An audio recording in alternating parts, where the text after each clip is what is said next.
how to get your confidence back. Sometimes we get knocked off our block when things don't go well as planned, maybe a new skill, or maybe something you've done before but something suddenly happened and made you stuck. So today I'll give you some possible solutions or tips and things you can practice to get back on that wheel and go forward with confidence. First of all, you're going to have to set yourself small tasks that you can achieve to get you back to where you started. For those who, I know most people now are going back to, enjoy reading audiobooks and are losing, to me personally, losing the skill of reading. I think reading is just as important because you get familiar with the way things are spelled. I think spelling is an important skill that people really take for granted, and I think really makes you more knowledgeable. So I would personally advise you can listen to your audios, but it's also important to hold a book from time to time. But like I said, you get comfortable with what you know, and sometimes it's like getting back and exploring different ways of learning. We all have preferences, but there's also things that you also need to just say, I may not like it, but it's nice to have the skill. So coming back to my example of reading, I think it's important to set as a goal, because if you don't like reading, like I said, and you prefer audiobooks, when you read, you can set yourself a 5-minute task of reading a paragraph in a book, just to familiarize yourself with words, and after that you're done. It's achievable. You build that confidence that I've done this, it's possible, and then you keep building on that, and then you get confident in a new skill.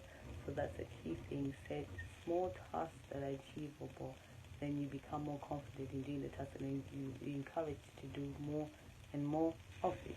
The next thing is to live in the present moment. When you're doing something new or unfamiliar, or something you did know how to do and you were knocked off because the situation or the environment was slightly different from what you're used to, like you are good at a sales lady who usually gets clients, and then you have a horrible client who makes you feel so bad. You don't feel comfortable in selling clothes to anyone at all. So to get back to the task is to live in the present moment. So every person or every personality is different and unique. You do have people who come into stores that I used to floor. So you do have customers who are friendly and want your help, and then you have those who brush you aside when you ask them, do you need help? And they're like, no, I'm just browsing. So it's that thing, you have to be familiar or aware that not everybody will respond to you the same way, but you are learning how to identify that, oh, this one needs my help. You will help them, and this one needs me to step back, and then they will ask me when they are ready. So it's being familiar with living in the present, because everyone is different. And to get confident, be in the present. Don't replay negative experiences to stop yourself from seeing the current and open opportunities. Because if you're living in the past, you don't see those new opportunities or those new experiences that broaden your mind and open you up for more opportunities. So that's the second thing, to live in the present. Another thing is to figure out what you need to learn. Sometimes you're given a task, you know how to do it to a point, and then to push you further out of your comfort zone, to get you to be confident or to grow in confidence, because we're trying to either restore confidence or get confidence back. You need to know where your knowledge ends and where you need more skill to build on. So that's where mentorship comes in. It's very handy, because when you work in your industry or your chosen field or profession, you are around people who have skills same as you, or not even better than you, but more knowledge than you. So if you more see how they behave and you would like to be like that, the best way is to ask them to mentor you or to model them so that you can learn the skill and also improve yourself. So that's a way of building confidence. By, like with events, you can say, okay, I'm interested in organizing events for myself, and I see you're good at organizing events. Can I work with you? So budding with somebody is a way of building confidence. That's really important, because nobody knows everything, and you have to go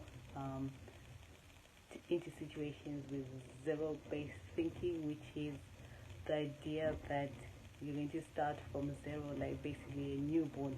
No idea. You're learning off what the next person is going to teach you, and you're going to follow it to a T. That's important. The other thing is to find your comfort zone. An example of this is, because you always hear in the media everywhere that get out of your comfort zone. So everyone has a zone of comfort where we feel comfortable. We are quite happy that our level of knowledge is,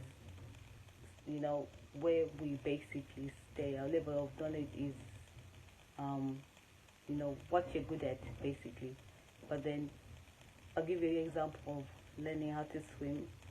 When I first learned how to swim, you start at the shallow end. Why you start at the shallow end? 1, you can stand.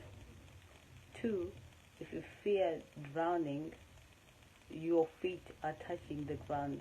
So if they say tread water, which is a term they use when they try and make you to get your feet to float, up to float in the water.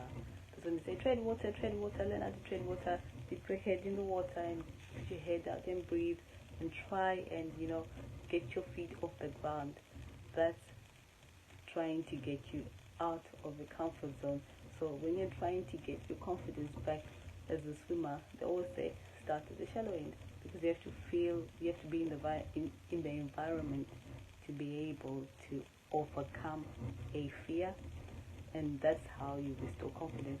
And then then they tell you to move a bit further towards the deep end, because the more you move away from, let's say the shallow end is your zone of comfort, but then as you get further and further away from your zone of comfort, you're like stretching yourself. You're trying to increase your knowledge. They're trying to grow in knowledge.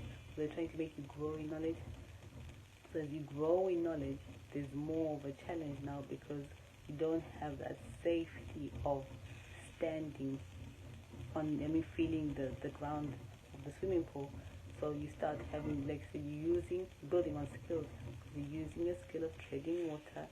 You're also getting comfortable with the idea that you won't drown because you've been taught how to tread water. Then you obviously learn the different skills of swimming and the different strokes, the breaststroke and all the butterfly and all these other types of swimming techniques that you get coached with time.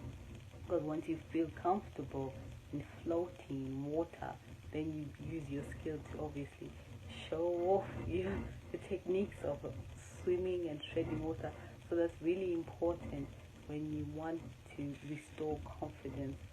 Those are really important techniques which I think are very helpful and have helped me to build confidence. And like I said, you can always have confidence, but confidence is a skill, because you can gain confidence in something and then something knocks you back. So you must always good to have some skills to be able to restore your confidence, because life and seasons change. There'll be familiar things that and then unfamiliar things. But life is a learning process, and we're always learning, and you must always remember to be a student for life. Once you know you're a student for life, these things don't become easy, but you appreciate them and you're willing to grow. If you found this video very helpful, make sure to click the notification button. Look for any future videos, which I usually do every Wednesday. Comment below with anything that resonated, and if you are interested, there are other videos on confidence, on how to actually build confidence better and better in the future.